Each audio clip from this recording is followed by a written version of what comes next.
கர்த்தருடைய நாமத்துக்கு ஸ்தோத்திரம். ஏசப்பா இங்கே பேச கொடுத்த கிருபைக்காய் ஸ்தோத்திரம். நான் என்னப்பா பேசுறது அப்படின்ட்டு யோசித்துன்னு இருக்கும்போது கடவுள் சொன்னார், நீ 26 வருஷத்துக்கு முன்னாடி போய் பாரு, உன்னோட நிலமண்ண உன்னோட கஷ்டம் எவ்வளோ துன்பத்தை தாங்கின்னு ஆண்டவர் அதிலேருந்து என்னை இதுவரையும் நடத்தி அதை தாண்டி செல்ல எனக்கு பலத்தையும் கொடுத்துருக்கிறார். கர்த்தருடைய நாமத்துக்கு ஸ்தோத்திரம். இசப்பா உம்முடைய கிருபையினால் நான் இங்கே வந்து நிற்கிறேன் ராஜா. ஆண்டவரே பேச எனக்கு ஆண்டவரே நீர் பலத்தை தாங்க, என் வாயின் வார்த்தையை நீங்கள் ஆளுகை செய்யுங்க ராஜா. ஆண்டவரே உம்மை நம்பி ஆண்டவரே உம்முடைய நீர் என் பக்கத்தில் இருக்கிறன்ற தைரியத்தில் நான் இங்கே நிற்கிறேன் ராஜா.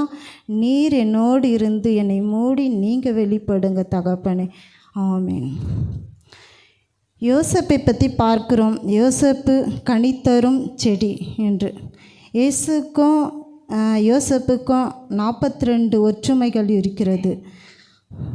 யாக்கோப்பு சாட்சி சொல்லுகிறார் கனித்தரும் செடி என்று.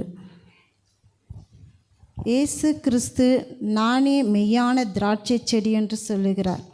அதுக்கப்புறம் அவர் பாடுகள் உபத்திரவத்தில் பார்க்கும்போது யோசேப்புக்கும் ஏசப்பாக்கும் 42 ஒற்றுமை இருக்கிறது. யோசேப்பு எப்படி கனித்தரும் திராட்சை செடி பார்க்க தேவனோடு ஐக்கியத்தோடு இருந்தார். அவர் 11வது மகனாய் பிறக்கிறார்.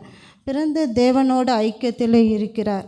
அப்போ சொப்பனங்களை காணும்போது அவன் சகோதரர்களால் பகைக்கப்படும்போது அவர்கள் குழியில் தூக்கி அவரை போடுகிறார்கள். போடும்போது அநேக உபத்திரம், அங்கே சிறைச்சாலையில் போய் அங்கே அநேக பாடுகள் உபத்திரங்களை அனுபவிக்கிறார். ஆதியாகமம் 45:5.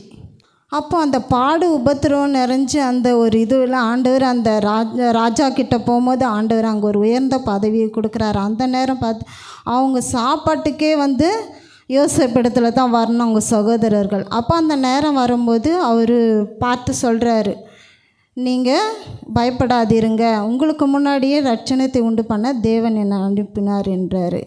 அப்போது அவனுக்குள்ளே எந்த ஒரு கோபமும் அவங்க மேலே வரல. யோபு 42:8-9. அவர் முகத்தை பார்த்தார். ஏசப்பா யோபோட முகத்தை பார்க்கிறார். அந்த சிநேகிதனுக்கு வந்து யோபு துன்பப்படும் போது அப்போ இவன் பட்ட பாடுக்கு இவன் பண்ண பாவத்துக்கு தான் இந்த தண்டனை இவன் அனுபவிக்கிறான் அப்படின்ட்டு சொல்கிறாங்க. அப்போது யாக்கோப்பு வந்தால் அவங்களுக்காக ஜெபம் பண்ண நம்மளாக இருந்தால் அவங்களுக்காக ஜெபம் பண்ணியிருக்க மாட்டோம், கோவப்படுவோம். நம்ம எந்த தப்பும் பண்ணலை, ஆனால் நம்மளை இவங்க எப்படியெல்லாம் பேசுனாங்க, இவங்களுக்காக நம்ம ஜபிக்க வேண்டாம். அப்போ அந்த வேலையில் கூட அந்த சகோதரங்களை கொஞ்சம் கூட மூஞ்ச சுளிக்கல, கோபமும் வரலை. ஏசப்பா அப்போ யோபு முகத்தை பார்க்குறாரு. அடுத்தது அவரை வந்து ஆசீர்வதிக்கிறதுக்காக இந்த யோபோட முகம் எப்படி இருக்குது பார்க்கறதுக்காக அவர் முகத்தை உற்று பார்க்குறார். அப்போ அவங்களுக்காக ஜெபம் பண்ணுகிறார். ஜெபம் பண்ணும்போது அப்போ ஏசப்பா என்ன செய்கிறாரு, அவங்க முகத்தை உற்று பார்த்து ஜபித்து யோபு ஜெபம் பண்ணினார் என்று பார்க்கிறோம். ஆண்டவர் என்ன செய்கிறாரு, சிநேகிதர்களுக்காக ஜெபம் பண்ணும்போது ஜெபம் பண்ணினார். ஆனால் ஆண்டவர் என்ன செய்கிறார், யோபோட சிறையிருப்பை மாற்றுகிறார். ஆண்டவர் அந்த அடுத்த ஆசீர்வாதம் என்ன, நம்ம இது தான் திராட்சை என்று பார்க்கிறது. நம்ம வந்து நம்மளை துன்பப்படுத்தவங்க, நம்ம வேதனைப்படுத்தினவர்கள், நம்மளை அவமானப்படுத்தினவர்கள் நம்ம கிட்ட வரும்போது நம்ம என்ன யோசிப்போம், இதுக்கு தான் நான் காத்திருந்தேன், ஒரு நாள் என்கிட்ட வருவேன், நீ என்கிட்ட வேண்டிக்க வருவேன், அப்போ நான் உன்னை பார்த்துக்கிறேன் அப்படின்னு சொல்லிட்டு நம்ம காத்துன்னு இருப்போம் அதுக்காக. ஆனால் யோபு என்ன செய்கிற, கொஞ்சம் கூட ஒரு முகம் சுளிக்கலை. ஆண்டவர் என்ன செய்கிறாரு, யோபோட சிறையிருப்பை மாற்றுகிறார். யோசேப்பு போர்த்திபா மனைவிக்கிட்ட தவறாக நடந்துங்கன்னு சொல்லிட்டு ராஜா என்ன செய்கிறாரு, அவனை சிறைச்சாலையில் போடுகிறார். போடும்போது ஆதியாகமம் 39:20-21-22. அதுக்கப்புறம் சிறைச்சாலையில் பிடிச்சின்னு போனதும் என்ன செய்கிறார், ஆண்டவர் அந்த இடத்துல அவனுக்கு ஒரு உயர்ந்த பதவியை கொடுக்குறாரு. அப்போது போர்த்திபா மனைவியும் வராங்க. அவங்களுக்கு அந்த இடத்துல ஃபுல்லாகவே அந்த எகிப்து சமஸ்தத்துக்கு எல்லாத்துக்குமே ரேஷன் கொடுக்க வேண்டிய பொறுப்பு யார்கிட்ட இருக்குது? யோசுவா கிட்ட இருக்குது. யோசுவா கிட்ட இருந்தால் தான் வந்து நிற்கிறாங்க. அந்த இடத்துல யார் அவங்க பிடித்து போட்டாங்களோ அவங்க அவன் எதிர நிற்கிறாங்க.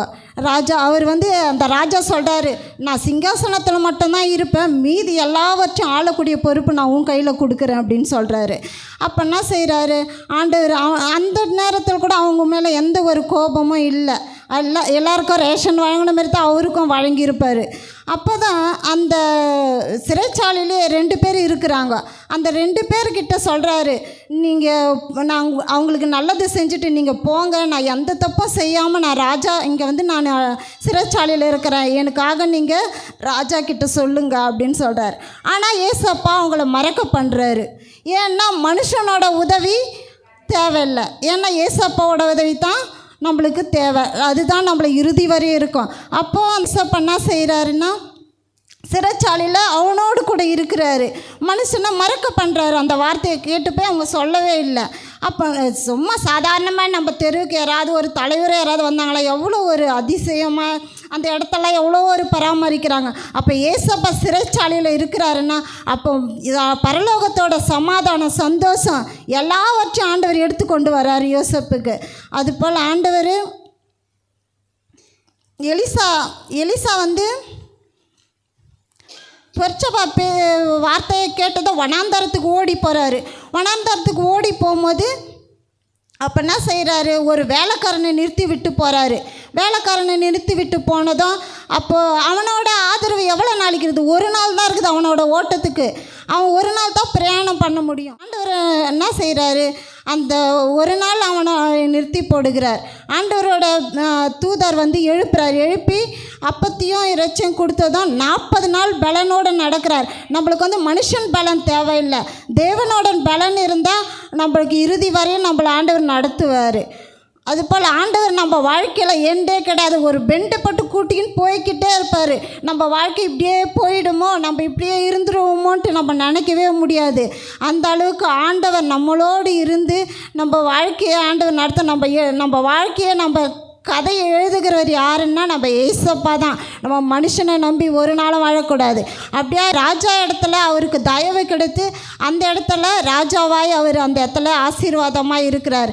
கடவுள் அப்படியாய் அவரை ஆசீர்வதிக்கிறார். இப்படியெல்லாம் நம்மளுக்குள்ளவும் யார் மேலும் எந்த கோபம், நம்மளை திட்டுறவங்களோ நம்மளை கோபப்படுத்துறவங்களோ நம்மளை பேசுகிறவர்கள் மத்தியில் ஆண்டவர் நம்மளை உயர்த்துகிறவராய் இருக்கிறார்.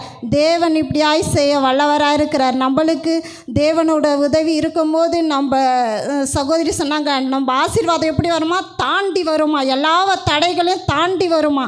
ஆண்டவர் அப்படியாய் நம்மளை ஆசீர்வதிக்க வல்லவராக இருக்கிறார். நம்ம யோசிப்பை போல அந்த சுபாவத்தில் தேவனை போல நாமளும் மற்றவர்கள் மேல் நம்மளை பேசுகிறவர்கள் நம்மளுக்கு ஒரு படிக்கட்டு மாதிரி தான், அதை நம்ம பிடிச்சி ஏறிக்கிட்டே போக வேண்டியதான். கடவுள் நம்மளை ஆசீர்வாதம், அவங்கள துன்பப்படுத்தினாங்களேன்னு சொல்லிட்டு ஒரு நாள் நம்ம அதை குறித்து கவலைப்படக்கூடாது.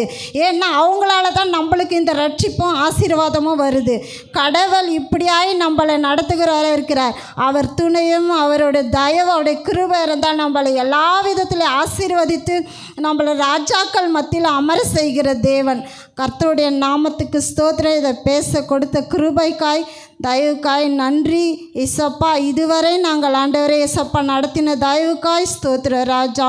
ஆண்டவரே இந்த பலன் எங்களுக்கு எவ்வளோ நாள் இரவலாய் கொடுத்த இந்த ஆண்டவரே ஆத்துமா எவ்வளோ நாள் எங்கள் சரீரத்தில் இருக்குமோ ராஜா, அதற்குள்ளே நாங்கள் ஒரு கூட்ட ஆத்துமாக்களை சேர்க்க நாங்கள் ஆதாயப்படுத்த ராஜா. நீர் எங்களுக்கு தேவையான எல்லாவித ஞானத்தையும் ஆண்டவரே தெளிந்த புத்தியும் பயதும் திகிலும் எடுத்து போட்டு ஆண்டவரே மற்றவர்களுக்கு நாங்கள் உண்மை பற்றி பேச நீர் எங்களுக்கு உதவி செய்ய முடியாது ஜெபிக்கிறோம். எங்களுக்குள்ள ஒரு ஆண்டவரே தைரியத்தை கட்டளையிடும். இயேசுவின் நாமத்தினால் கேட்கிற நல்ல பிதாவே, ஆமென்.